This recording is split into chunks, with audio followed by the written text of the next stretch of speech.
Hello and praise the Lord. आज जवानों के लिए एक छोटी सी बात रखना चाहता हूँ और विशेष तौर पे वो जो रिलेशनशिप खोज रहे हैं और ये परमेश्वर की ओर से बनाया हुआ नियम है कि हम इस रिलेशनशिप में, विवाह के रिलेशनशिप में एक दूसरे की सहायता कर सकें और एक दूसरे के साथ मिलकर परमेश्वर की सेवा कर सकें। बाइबल हमें पहले थिस्सलुनीके उसके 4 अध्याय में कुछ यूं बताती है। उसके पहले पद से पढ़ रहा हूं मैं। इसलिए हे भाइयों, हम तुमसे विनती करते हैं और तुम्हें प्रभु यीशु मसीह में समझाते हैं कि जैसे तुमने हमसे योग्य चाल चलना और परमेश्वर को प्रसन्न करना सीखा है और जैसा तुम चलते भी हो वैसा ही और भी बढ़ते जाओ, क्योंकि तुम जानते हो कि हमने प्रभु यीशु की ओर से तुम्हें कौन कौन से निर्देश पहुंचाए हैं।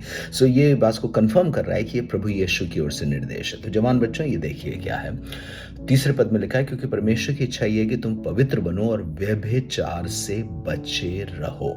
ये परमेश्वर की इच्छा है और ये यीशु मसीह की ओर से निर्देश है कि कलीसिया के जवान इस बात को समझें कि वे विचार से बचे रहें और पवित्र बने। फिर अगली बात, और तुम में से हर एक पवित्रता के और आदर के साथ अपने पात्र को प्राप्त करना जाने, अर्थात जिस रिश्ते में तुम जा रहे हो पूरी पवित्रता और आदर के साथ उसको प्राप्त करना जानो।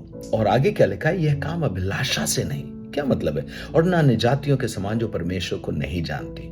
इसका मतलब रिश्ता जिससे आप करने जा रहे हैं वो सिर्फ एक अभिलाषा के अनुसार नहीं, पर परमेश्वर की इच्छा के अनुसार यीशु मसीह के निर्देशों में हो करके इस रिश्ते में शामिल होना चाहिए। और तब उसके बाद आगे समझा रहा है क्या करना चाहिए कि इस बात में कोई अपने भाई को ना ठगे और ना उस पर दांव चलाए, डिफ्रॉड ना करे, अर्थात जितना सीमा है उससे बाहर ना जाए और ना उस पर दांव चलाए, क्योंकि प्रभु इस सब बातों का पलटा लेने वाला है। विच मीन्स, क्या मतलब है ये? और फिर कह रहा है, जैसा हमने तुमसे पहले कहा था, चिताया भी था। चिताया का जो सेंस है वो ये कि वार्न किया है मैंने तुमको, पहले तुमको वार्न किया है। क्या? रिश्ता गलत तरीके से मत करो। कोई भी रिश्ता गलत तरीके से नहीं होना चाहिए। और फिर कह रहा, ना निजातियों की तरह जो परमेश्वर को नहीं जानती। मैं नेपाल के प्रांत में था और मैंने देखा कि जब मैं एक बाप से बात कर रहा था तो, और वो अच्छी खासी नौकरी करने वाला आदमी था, मैंने और हम कुछ और भी लोग थे, पास्टर्स थे, उनसे बात कर रहे थे। तो उनसे पूछा शादी का, तो उन्होंने कहा शादी तो ये है कि जब भी होगा वो लड़की किसी के साथ चली जाएगी, लड़का उसको लेके कहीं चला जाएगा और फिर उसके बाद वो 1-2 महीने रहेंगे, उन्हें लगेगा तो वो वापस आ जाएंगे, फिर हम उनकी शादी कर देंगे। ये उनका जो एक कल्चर था। और इसलिए यहां पर लिखा हुआ है, इस बात में कोई ना ठगे अपने भाई को, ना उस पर दांव चलाए, क्योंकि प्रभु इन सब बातों का पलटा लेने वाला है। उससे पहले कह रहा है, ये अभिलाषा से नहीं और इन जातियों के समान नहीं। इसका मतलब परमेश्वर के लोग किस तरह से विवाह करते हैं उस तरीके से होना चाहिए। कैसे?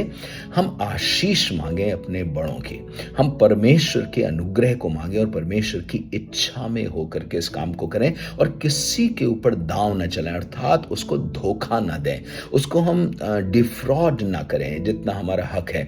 और इसलिए बहुत से जवान सेवकों, आपसे भी कहना चाहता हूं कि जिस घर में आप जाते हैं, याद करिए वहां माँ बाप को, अगर आप अनमैरिड हैं, किसी तरीके से उनको धोखा ना दें और उन पर दांव ना चलाएं किसी तरीके से।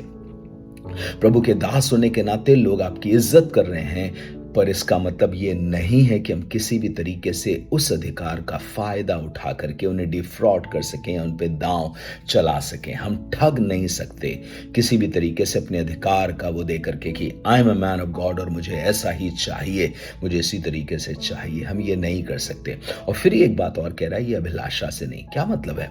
क्या विवाह अभिलाषा से नहीं होता? क्या विवाह की कोई अभिलाषा नहीं? या मैं जिससे विवाह करने जा रहा हूं उसको मैं उसका अभिलाषी ना हूं? क्या ये कहना मांग रहा है? वो ये कहना मांग रहा है कि सिर्फ इसलिए नहीं कि ये तुम्हारी अभिलाषा है, पर उसमें ये भी देखो कि दूसरों की आशीष कितनी है, उसमें ये भी देखो कि परमेश्वर की इच्छा कितनी है, उसमें ये भी देखो कि कहीं ऐसा तो नहीं है कि तुम धोखाधड़ी से और ठग करके, डिफ्रॉड करके ये काम कर रहे हो। सो मसीही बहनों, मसीही भाइयों, दोनों से इस बात को कहना चाहता हूं कि जब हम रिश्ते की बात सोच रहे हैं तो ध्यान रखें कि हम पूरी इज्जत के साथ, सम्मान के साथ, आदर के साथ और पवित्रता के साथ एक दूसरे को प्राप्त करें। पूरी पवित्रता के साथ वो माँ बाप हमें सौंपें, आदर के साथ हमको सौंपें और हम उस विवाह में शामिल हो सकें। प्रभु आपको आशीष दे।